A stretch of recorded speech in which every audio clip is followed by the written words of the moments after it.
ದೇಹಕ್ಕೂ ದೇಹಕ್ಕೂ ಇರುವ ಸಂಬಂಧಕ್ಕೆ ಕಾಮ ಅಂತ ಹೆಸರು. ಮನಸ್ಸಿಗೂ ಇರುವ ಸಂಬಂಧಕ್ಕೆ ಪ್ರೇಮ ಅಂತ ಹೆಸರು.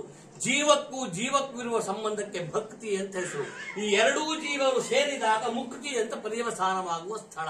ಹೀಗೆ ಪ್ರೀತಿ, ಪ್ರೇಮದಿಂದ ಭಕ್ತಿ, ಭಕ್ತಿಯಿಂದ ಮುಕ್ತಿ, ಇದನ್ನು ಸಾಧಿಸುವುದು ನಮ್ಮ ಜೀವನದ ಅತ್ಯಂತ ಶ್ರೇಷ್ಠತಮವಾದ ಸಂಗತಿಯಾದ್ದರಿಂದ ನೀವಿಬ್ಬರೂ ಈ ವಿವಾಹದಲ್ಲಿ ಒಂದುಗೂಡಿದ್ದೀರಿ. ಈ ಒಂದುಗೂಡಿ ಜೀವನವನ್ನು ನಡೆಸಿ ಒಳ್ಳೆ ಪರಂಪರೆಯಲ್ಲಿ ಹುಟ್ಟಿದ ಮಕ್ಕಳು ನೀವಿಬ್ಬರೂ ಸಹ ವಿಸ್ತಾರ ಮಾಡೋದಿಲ್ಲ. ಇಬ್ಬರೂ ಒಳ್ಳೆ ಕುಟುಂಬದಲ್ಲಿ ಹುಟ್ಟಿದವರು. ಅಂತಹ ಕೌಟುಂಬಿಕವಾದ ಸಂರಕ್ಷಣೆ, ಕೌಟುಂಬ ಧರ್ಮವನ್ನು ಸಂರಕ್ಷಣೆ ಮಾಡುತ್ತಾ ಯಾವ ಘನವಾದ ಉದ್ದೇಶದಿಂದ ಕೈ ಹಿಡಿದಿದ್ದೀರಿ, ಮಿತ್ರೋಸಿ ಅಂತ ಅಲ್ವಾ? ಬೆಳಗ್ಗೆ ಈ 5 ಬೆರಳು ಈಗ ಹಿಡಿದಿದ್ದು ನೆನಪಿದೆಲ್ಲ. ಈ 5 ಬೆರಳನ್ನು ಹಿಡ್ತೀರಿ. ಮಿತ್ರೋಸಿ ಅಂದ್ರೆ ಭರ್ತೃಹರಿ ಸಂಸ್ಕೃತ ಸಾಹಿತ್ಯ ಪ್ರಪಂಚದ ದೊಡ್ಡ ವಿದ್ವಾಂಸ. ನೀತಿಯಲ್ಲಿ ನೀನು ಹುಟ್ಟಬೇಕು, ನೀನು ಹುಟ್ಟುವಿಕೆಯಲ್ಲಿ ನೀತಿಯಲ್ಲಿ ಇರಬೇಕು. ಹಾಗೆ ಪ್ರೀತಿಯಲ್ಲಿ ನೀನು ಬೆಳೆಯಬೇಕು, ಆಮೇಲೆ ಮುಕ್ತಿಯಲ್ಲಿ ನೀನು ಕೊನೆಗೊಳ್ಳಬೇಕು. ಇದಿಷ್ಟು ನೆನಪಿಸಿಕೊಂಡು ಪಾಣಿಗ್ರಹಣ ಮಾಡ್ತಾನೆ. ಶೃಂಗಾರ ಶತಕ ಅಂತ ಬರಲ್ಲ. ಮೊದಲು ನೀತಿ ಶತಕ, ಆಮೇಲೆ ಶೃಂಗಾರ ಶತಕ, ಆಮೇಲೆ ವೈರಾಗ್ಯ ಶತಕ. ಹೀಗೆ 3 ಶತಕವನ್ನು ಬರೆದು ತೋರಿಸಿದ್ದಾನೆ. ಅಂದ್ರೆ 100 ಶತಕ, 100 ಶ್ಲೋಕಗಳು. ಹಾಗೆ ನೀವಿಬ್ಬರೂ ಒಂದಾಗಿ ಆ ಆಪ್ತತ್ವವನ್ನು ಕಾಪಿಟ್ಟುಕೊಂಡು ಬರಬೇಕು. ಆ ರೀತಿಯಾದ ಸಂಸಾರ ಜೀವನವನ್ನು ನಿರ್ವಹಣೆ ಮಾಡಬೇಕು. ಇದು ವಿವಾಹಕ್ಕೆ ಮುಖ್ಯವಾದ ಕಾರಣಗಳು. ಈ ಶುಭ ಸಂದರ್ಭದಲ್ಲಿ ನಾನು ಒಂದು ಸಂದೇಶವನ್ನು ಹೇಳ್ತೇನೆ. ವರನಿಗೆ, ಮಾಣಿಗೆ ಅಂತ ನಮ್ಮಲ್ಲಿ ಭಾಷೆ, ವರನಿಗೆ ಒಂದು ಸಂದೇಶವನ್ನು ಹೇಳ್ತೇನೆ. ಅಸ್ಮಾನ್ ಸಾಧು ವಿಚಿಂತ್ಯ ಸಂಯಮಧನಾನ್ ಉಚ್ಚೈಃಕುಲಂಚಾತ್ಮನಃ. ಒಂದು ಅಡಿಯನ್ನ ಮುಂದಿಡುವಾಗಲೂ ನಮ್ಮ ಕುಟುಂಬ, ನಮ್ಮ ಪರಿವಾರ, ನಮ್ಮ ತಂದೆ, ನಮ್ಮ ಈ ಸುತ್ತಮುತ್ತಲ ಪರಿಸರವನ್ನು ನೆನಪಿಟ್ಟುಕೊಂಡು ಆ ಒಂದು ಹೆಜ್ಜೆಯನ್ನ ಆತ ಮುಂದಿಡಬೇಕು. ಉಚ್ಚೈಃಕುಲ್, ನಾವೆಲ್ಲ ಜನ ಸೇರಿದ್ದೇವಲ್ಲ, ಇಷ್ಟು ಹೊತ್ತಾದ್ರೂ ರೋಜು ಗಲಾಟೆ ಮಾಡದೆ ಎಲ್ಲ ಕೇಳ್ತಾ ಇದ್ದಾರಲ್ಲ. ಯಾಕೆ ಅಂದ್ರೆ ನಿಮ್ಮ ದಾಂಪತ್ಯದ ಸಂಭ್ರಮದ ಕ್ಷಣ. ಈ ಅನೂಷಾ ಅವಳಿಗೆ ಸಿಂಧೂರವೇ ಭೂಷಣ. ಹಾಗಾಗಿ ಎಲ್ಲರೂ ಕುಳಿತುಕೊಂಡು ಕೇಳ್ತಾ ಇದ್ದಾರೆ ಅಷ್ಟು ಪ್ರೀತಿಯಿಂದ. ಈ ಪ್ರೀತಿಯ ಒಂದು ಮಾತನ್ನ, ಸಂದರ್ಭವನ್ನ ಯಾವ ಕಾಲದಲ್ಲೂ ಮರೆಯಬಾರದು. ತ್ವಯ್ಯಸ್ಯಾಕಥಮಪ್ಯಬಾಂಧವ ಕೃತಾಂ ಸ್ನೇಹ ಪ್ರವೃತ್ತಿಂಚತಾಂ. ಆಮೇಲೆ ಮುಂದುವರೆದು ಹೇಳ್ತಾನೆ ಕಾಳಿದಾಸ ಶಾಕುಂತಲಾ ನಾಟಕದಲ್ಲಿ, ಬಾಂಧವಕೃತಾಂ ತ್ವಯ್ಯ, ನೀನು ಬಾಂಧವಕೃತವಾದಂತಹ ಸಂಬಂಧವನ್ನು ಬೆಳೆಸ್ಕೊಂಡು ಹೋಗ್ಬೇಕು. ಮುಂದೆ ಭೂಯಿಷ್ಠಾಭವ, ಮಗಳೇ ಭೂಯಿಷ್ಠಾಭವ, ನೀನೂ ಸಹ ಭೂಯಿಷ್ಠನಾಗಬೇಕು, ಇವಳು ಸಹ ಭೂಯಿಷ್ಠಳಾಗಬೇಕು.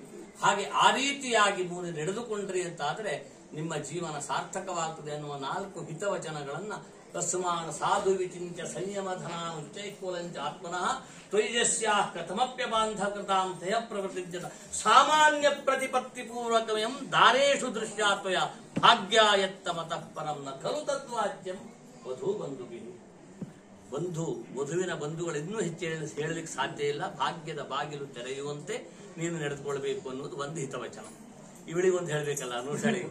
ಶುಶ್ರೂಷಸ್ವ ಗುರೂನ್ ಗುರುಪ್ರಿಯ ಸಖಿ ವೃತ್ತಿಂ ಸಪತ್ನಿ ಜನೆ ಭರ್ತೃರ್ವಿಪ್ರಕೃತಾಪಿ ರೋಷಣತಯ ಮಾಸ್ಮ ಪ್ರತೀಪಂಗಮಃ. ಕಾಳಿದಾಸ ಶಬ್ದ ನೋಡಿ, ಮಾಸ್ಮ ಪ್ರತೀಪಂಗಮಃ. ಭೂಯಿಷ್ಠಾಭವ ದಕ್ಷಿಣಾ ಪರಿಜನೆ ಭಾಗ್ಯೇಶ್ವನುತ್ಸೇಕಿನಿ ಯಾಂತ್ಯೇವಂ ಗೃಹಿಣೀ ಪದಂ ಯುವತಯೋ ವಾಮಾಕುಲಸ್ಯಾಧಯ. ನನಗೆ ಈ ಶ್ಲೋಕ ನೋಡಿದಾಗೆಲ್ಲ ಅನಿಸೋದು, ಎಂಥ ಅದ್ಭುತವಾದ ಕೊಡುಗೆಯನ್ನು ಕೊಟ್ಟಿದ್ದಾನೆ ಮಹಾಕವಿಯ. ವಾಮಾಕುಲಸ್ಯಾಧಯ, ಕುಟುಂಬಕ್ಕೆ ಬಂದ ಕುಲವ್ಯಾಧಿ ಅಂತ ಅದರ ಅರ್ಥ. ಆಧಯ ಅನ್ನುವ ಶಬ್ದಕ್ಕೆ ಆ ಮಗಳಿಗೆ ಏನ್ ಹೇಳಬೇಕು ತಂದೆ ತಾಯಿಗಳು? ಪ್ರೀತಿಯಿಂದ ಸಾಕಿ ಬೆಳೆಸಿ ಯಾವ್ಯಾವ ತಮ್ಮ ಮನೆಯ ಅಂಗಳದಲ್ಲಿ, ನಾನು ಆಗಾಗ ನೆನಪಿಸಿಕೊಳ್ತೇನೆ ಅದನ್ನ. ಈ ಹೆಣ್ಣು ಮಕ್ಕಳ ಯಾವಾಗ ದೂರ ಆಗ್ತಾಳೆ ಅಂದ್ರೆ ದಾನ ಮಾಡಿದಾಗ, ಇವತ್ತಲ್ಲ ನಾಳೆ ನೀವು ಬರ್ತಿರಲ್ಲ ತಂದೆ ತಾಯಿ, ಒಂದ್ ಚಮಚ ನೀರು ತಂದಿಟ್ಟು ಅಪಯ್ಯ ಮಾತಾಡಿಸ್ತೀವಿ ಅಂತ ಹೇಳ್ತಾರಲ್ಲ, ಆವಾಗ ಆಗುವ ವೇದನೆಯೇ ಬೇರೆ. ಒಂದು ಅನುಭವಕ್ಕೆ ಬಂದಿದೆ.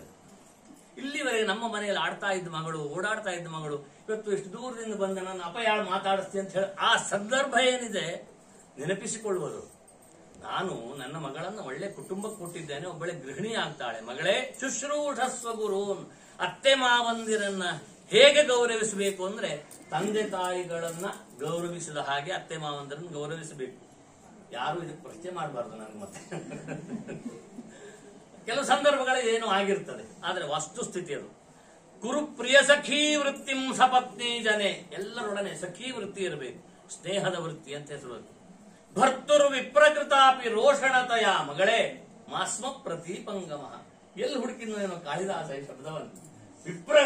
ಭರ್ತುರು ವಿಪ್ರಕೃತಾಪಿ, ಗಂಡ ಸಿಟ್ಟಿಗೆದ್ರೆ ಒಂದು ಹೆಚ್ಚು ಮಾತಾಡಿದ್ರೆ ಸುಮ್ಮನೆ ಇದ್ದು ಬಿಡುವುದು ಬಹಳ ಕ್ಷೇಮ. ಪ್ರತೀಪ ಎದುರಿತ್ ಮಾತಾಡ, ನೀವು ಮಾಡಿದ್ದೆಲ್ಲ ಗೊತ್ತಿದ್ದು, ಯಾವ ಮದುವೆಲ್ಲ ನೋಡಿದ್ದು ಹೇಳಿ ಬಂದ್ಬಿಟ್ರು, ಮುಗಿಸ್ತು ಅಲ್ಲಿಗೆ, ಸಂಸಾರ ಅಂತ ಹುಳಿ ಆಯ್ತು ಅಂತ ಅರ್ಥ. ಮಾಸ್ಮ ಪ್ರತೀಪಂಗಮ, ಎದುರು ನಿಂತು ಮಾತನಾಡಬೇಡ. ಯಾವ ಹೆಣ್ಣು ಮಕ್ಕಳು ಬಂತು, ಯಾವ ಗೃಹಿಣಿಯರು ಬಂತು, ಗಂಡನ ಎದುರಿಗೆ ಎದೆ ಕೊಟ್ಟು ಮಾತನಾಡಿದ್ರಿ ಅಂದ್ರೆ ಧರ್ಮಶಾಸ್ತ್ರ ಹೇಳ್ತದೆ, ಘೋರವಾದ ನರಕಕ್ಕೆ ಹೋಗ್ತಾಳೆ ಅವಳು. ಒಳ ಹೋಗ್ಕೊಂಡು ಬೈದಿ.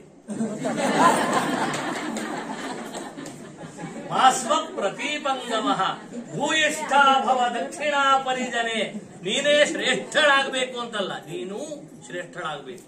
ವ್ಯಾಕರಣದ ಮಹತ್ವ ಗೊತ್ತಾಯ್ತಲ್ಲ, ನೀನೂ ಶ್ರೇಷ್ಠಳಾಗಬೇಕು. ಯಾಂಕೇವಂ ಗೃಹಿಣಿ ಪದಂ ಅನೂಷ, ನಿಜಾರ್ಥದಲ್ಲಿ ನಿಶಕ್ಯಾರ್ಥದಲ್ಲಿ ಈ ಮನೆಯ ಗೃಹಿಣಿಯಾಗಿ ಹಿಂದೆ ಹೇಳಿದ ಸದ್ಗುಣಗಳನ್ನು ಇಟ್ಟುಕೊಂಡು ಗೃಹಿಣಿಯಾಗಿ ಮಾತೆಯಾಗಿ ಬಾಳಿ ಬೆಳಗು, ಬಾಳಿ ಬದುಕು.